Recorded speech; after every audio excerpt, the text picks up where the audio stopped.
The Public Safety Act 1978, PSA, or Jammu and Kashmir is a preventive detention law under which any person, including a member or legislative assembly (MLA), can be detained without trial if the government believes that the person is acting in a manner prejudicial to the security or the state, or the maintenance or public order. Here is the procedure for arrest, detention of an MLA under the PSA. 1. Authority to issue detention order. The District Magistrate, DM, or Divisional Commissioner is empowered to issue a PSA detention order. The order is based on reports from police and intelligence agencies. In the case of an MLA, usually higher-level political clearance is taken from the Home Department or J&K and the Union Ministry or Home Affairs, MHA. 2. Grounds of detention. The authority must record reasons in writing showing that the MLA's activities are a threat to the security or the state, or the maintenance or public order. Grounds of detention are communicated to the detainee within 5 days, extendable to 10 days in exceptional cases.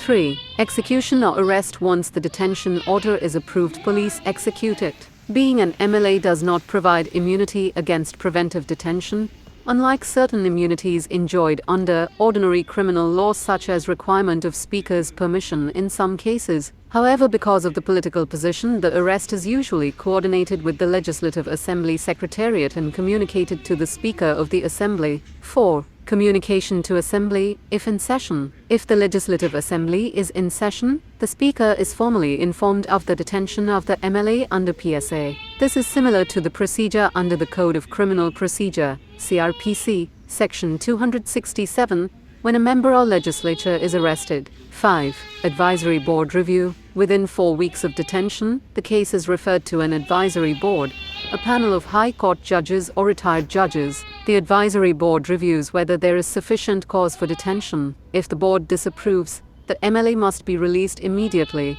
6. Maximum period of detention. For public order issues, up to 12 months. For security or the state, up to 2 years. The detention period can be modified or revoked earlier by the government. 7. Judicial review. Although courts cannot question the subjective satisfaction of the detaining authority, the High Court, through habeas corpus petitions, and the Supreme Court can examine procedural lapses, non-communication of grounds, violation of constitutional safeguards, Article 22,